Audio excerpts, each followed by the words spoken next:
ನಮಸ್ಕಾರ, ಎಲ್ಲ ಹೇಗಿದ್ದೀರಾ? ಚೆನ್ನಾಗಿದ್ದೀರಾ ಅಂತ ಅಂದ್ಕೊಂಡು ಈ ವಿಡಿಯೋನ ಸ್ಟಾರ್ಟ್ ಮಾಡ್ತಾ ಇದ್ದೀನಿ. ನಾನಿವತ್ತು ತುಂಬಾ ರುಚಿಯಾಗಿ ಒಂದು ಚಿಕನ್ ಬಿರಿಯಾನಿ ಯಾವ ರುಚಿಯನ್ನು ಕೊಡುತ್ತೆ ಆ ಥರ ಒಂದು ಮಶ್ರೂಮಲ್ಲಿ ಪಲಾವ್ ಮಾಡಿ ತೋರಿಸ್ತಾ ಇದ್ದೀನಿ. ತುಂಬಾ ಸಿಂಪಲ್, ನೀವು ಕೂಡ ಟ್ರೈ ಮಾಡಿ, ಇಷ್ಟ ಆಗುತ್ತೆ. ಇಲ್ಲಿ ಏನೇನು ಬೇಕು ಅಂತ ತೊಗೊಂಡಿದ್ದೀನಿ: ಶುಂಠಿ, ಬೆಳ್ಳುಳ್ಳಿ, ಕೊತ್ತಂಬರಿ, ಪುದೀನ, ಚಕ್ಕೆ, ಲವಂಗ, ಮೆಣಸು, ಈರುಳ್ಳಿ, ಹಸಿಮೆಣಸಿನ್ಕಾಯಿ, ಹಾಗೆ ಟೊಮೊಟೊ, ಹಾಗೆ ಮಶ್ರೂಮನ್ನು ಕಟ್ ಮಾಡಿ ಎತ್ತಿಟ್ಕೊಂಡಿದ್ದೀನಿ.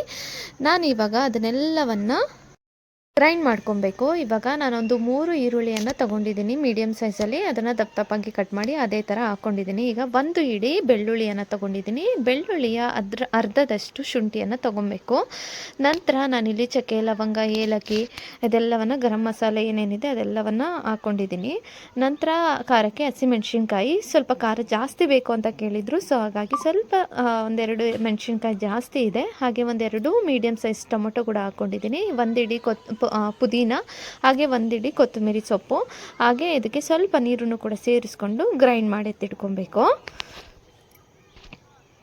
ಪಲಾವ್ಗೆ ಪಲಾವ್ ಎಲೆಯನ್ನು ಎತ್ತಿಟ್ಕೊಂಡೆ. ಹಾಗೆ 1-2 ಲೋಟ ಅಕ್ಕಿಯನ್ನು ತೊಗೊಂಡಿದ್ದೀನಿ. ಅದನ್ನು ಕ್ಲೀನಾಗಿ ತೊಳೆದ್ಬಿಟ್ಟು ಸ್ವಲ್ಪ ನೀರು ಹಾಕಿ ನಾವು ಅಡುಗೆ ಸ್ಟಾರ್ಟ್ ಮಾಡೋಕ್ಕೂ ಮುಂಚೆನೇ ನೆನೆಸಿಟ್ಬಿಟ್ರೆ ತುಂಬಾ ಚೆನ್ನಾಗಿರುತ್ತೆ. ಈಗ ಅದೇ ಥರ ಮಾಡ್ತಾಯಿದ್ದೀನಿ. ನಾನಿವಾಗ ಒಂದು ಕುಕ್ಕರನ್ನು ತೊಗೊಂಡು ಅದಕ್ಕೆ ಎಣ್ಣೆಯನ್ನು ಕೂಡ ಹಾಕ್ಕೊಂಡಿದ್ದೀನಿ.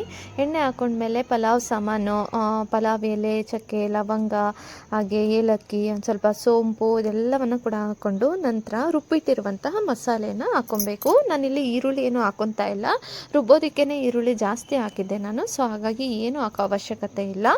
ಈ ರುಬ್ಬಿರುವಂಥ ಮಸಾಲೆನೇ ಹಾಕ್ಬಿಟ್ಟು ಅದಕ್ಕೆ ಸ್ವಲ್ಪ ಉಪ್ಪನ್ನು ಕೂಡ ಸೇರಿಸ್ಬಿಟ್ಟು ಹಸಿ ವಾಸನೆ ಹೋಗೋ ತನಕ ನಾವು ಅದನ್ನು ಕ್ಲೀನಾಗಿ ಫ್ರೈ ಮಾಡ್ಕೊಬೇಕಾಗುತ್ತೆ. ಅದೆಲ್ಲ ಫ್ರೈ ಆದಮೇಲೆ ಮಶ್ರೂಮ್ನು ಕೂಡ ಸೇರಿಸ್ಕೊಂಡು 1-2 ನಿಮಿಷ ಫ್ರೈ ಮಾಡ್ಕೋಬೇಕಾಗುತ್ತೆ. ಮಶ್ರೂಮ್ ಅಷ್ಟೇ ಒಂದು 5ರಿಂದ 10 ನಿಮಿಷ ಬಿಟ್ಟರೆ ನೀಟಾಗಿ ಕುಕ್ ಆಗಿಬಿಡುತ್ತೆ. ಒಂದು 5 ನಿಮಿಷ ಕುಕ್ ಮಾಡಿಕೊಂಡು ನಂತರ ನೆನೆಸಿಟ್ಟಿರುವಂಥ ಅಕ್ಕಿನೂ ಕೂಡ ಸೇರಿಸ್ಕೊಬೇಕು.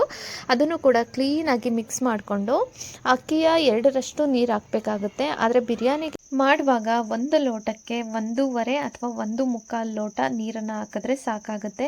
1 ಲೋಟಕ್ಕೆ 2 ಲೋಟ ನೀರು ಹಾಕಿದಾಗ ಅದು ಸ್ವಲ್ಪ ಮೆತ್ತಗಾಗಿಬಿಡುತ್ತೆ. ಬಿರಿಯಾನಿ ಸ್ವಲ್ಪ ಉದುರಾಗಿ ಚೆನ್ನಾಗಿ ಬರಬೇಕು ಅಂದರೆ 1.5 ಅಥವಾ 1.25 ಲೋಟ ನೀರು ಹಾಕಿದ್ರೆ ಕರೆಕ್ಟ್ ಮೆಜರ್ಮೆಂಟ್ ಆಗುತ್ತೆ. ಸೊ ಇವಾಗ ಅದನ್ನು ಕೂಡ ಸೇರಿಸ್ಕೊಂಡು ನೀಟಾಗಿ, ಏನಾದರೂ ರುಚಿಗೆ ಸ್ವಲ್ಪ ಉಪ್ಪು ಬೇಕಂದರೆ ಉಪ್ಪು ಕೂಡ ನೋಡಿಕೊಂಡು ಉಪ್ಪನ್ನು ಕೂಡ ಸೇರಿಸ್ಕೋಬೇಕು. ನಂತರ ಕ್ಲೀನಾಗಿ ಒಂದು ಕುದಿ ಬರೋ ತನಕ ನಾವು ವೆಯ್ಟ್ ಮಾಡಬೇಕಾಗತ್ತೆ.